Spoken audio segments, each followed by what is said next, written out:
Hello, and welcome to Deadly Paranormal Podcast. I am your host, Tony. In this podcast, I am going to be talking about the paranormal, ghosts, legends, folklore, and supernatural creatures. So, sit back, relax, and enjoy the show, and thank you for listening. Hello, and welcome to tonight's story. Tonight is going to be a cryptid night. I'll talk about one here in the Smoky Mountains. So let's begin the story. Strange things happen in the Smokies at night.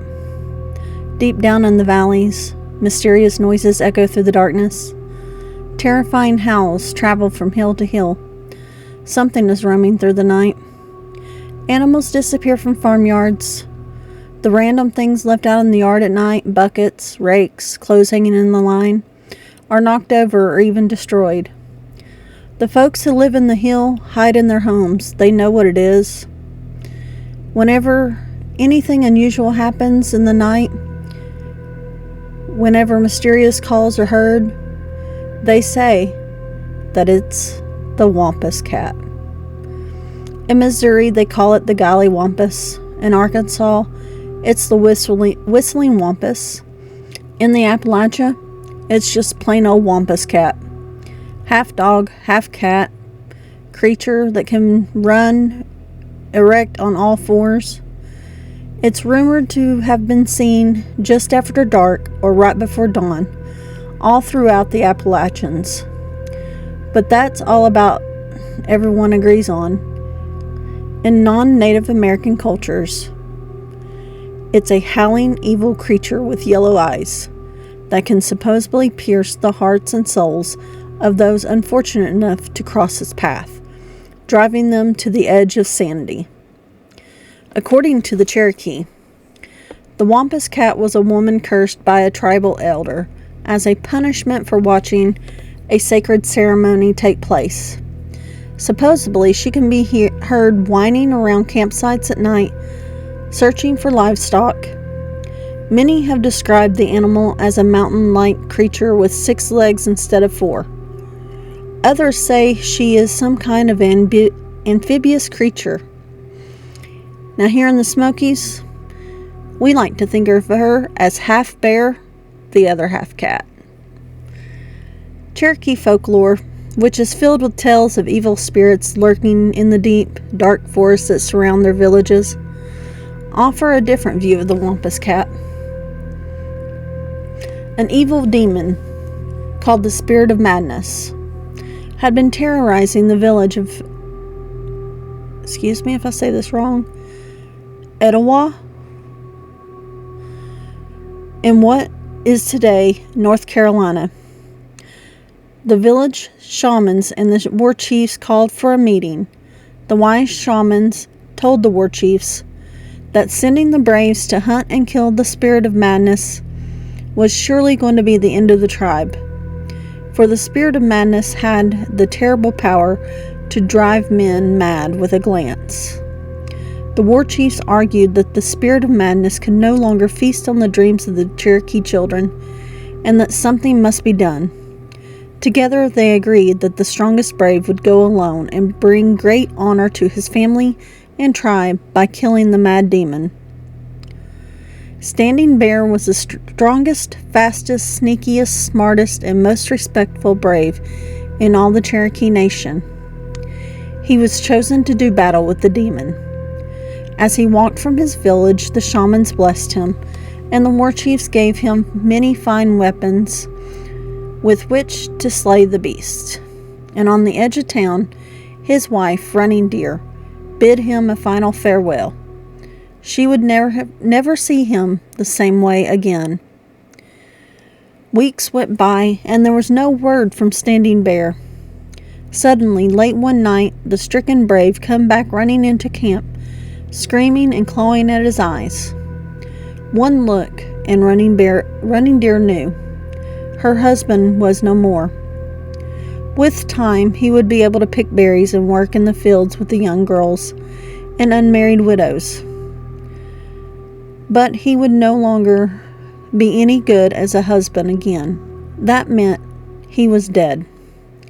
Standing Bear's name was never mentioned again, but Running Deer had loved her husband and she wanted revenge. Running Deer went to the shamans. They gave her a booger mask, a bobcat's face. They told her that the spirit of the mountain cat could stand against the demon, but she must be the one to surprise the demon. The war chiefs gave her a special black paste, which when rubbed on her body would hide her scent as well as her body. She kissed her former husband on the forehead, his blank eyes staring, and headed off to seek her revenge. Running Deer knew the woods as well as she knew the village. She ate sweet berries just to keep her strength over the many days, but she came across no sign of the demon. Then late one night, she heard a creature stalking down by the creek. As she crept slowly towards the creek, she heard a twig snap behind her. She spun and just as suddenly realized how quickly it could have been the end of her. Behind her, a willy fox darted across the pathway. If that had been the demon, I would be mad now. The widowed Cherokee woman thought to herself as she continued towards the creek. At the edge of the creek, she saw footprints, which did not belong there, and her former husband's breastplate lay at the edge of the water. As she followed the prints upstream, she saw the demon. Its hulky form lurched hideously over the water, drinking from the pristine mountain spring. The demon had not seen her. Running Deer crept closer and even closer, and just as she felt she could bring herself no closer, she sprang. The demon spun and saw the cat spirit mask and began to tear at itself as the spirit of the mountain cat turned its powerful magic back on itself. The demon tumbled backwards into the pool, and Running Deer immediately turned on her heel and ran as fast as she could back to the village, never once looking back. Unbeknown to her, a part of the demon latched onto her soul, determined to return upon her passing. When she arrived home, she sang a song to herself, a quiet song, of grief for her husband, but also of joy for the demon's banishment. The shamans and war chiefs declared Running Deer the spirit talker and home protector.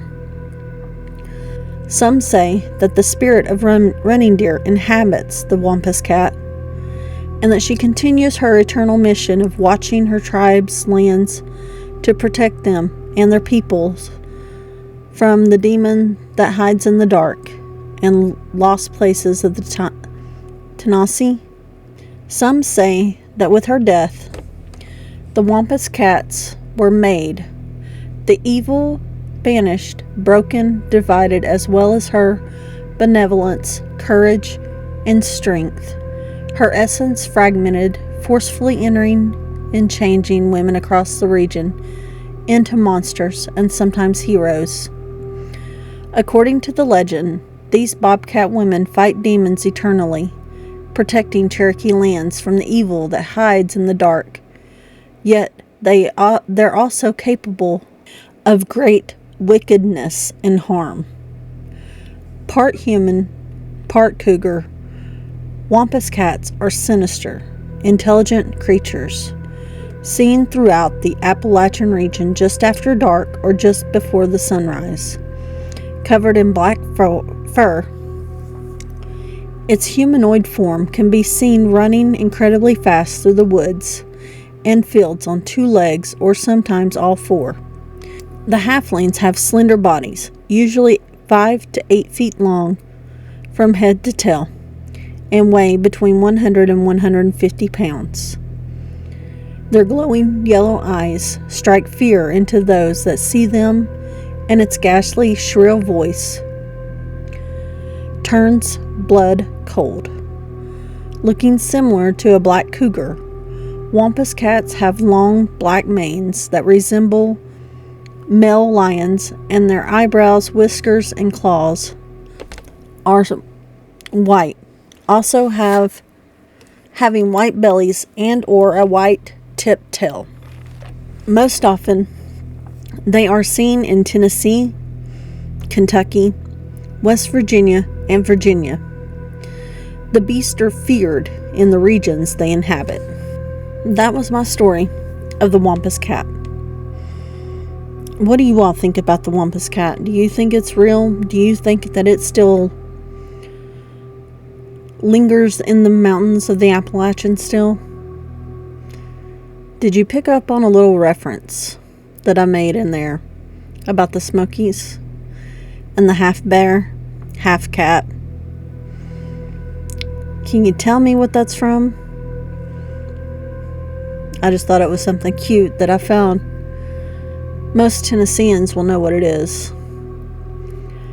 But I hope y'all enjoyed this story. I know it was a little bit of a short one, but I thought it was good. So I hope y'all have a great evening and join me in the next story.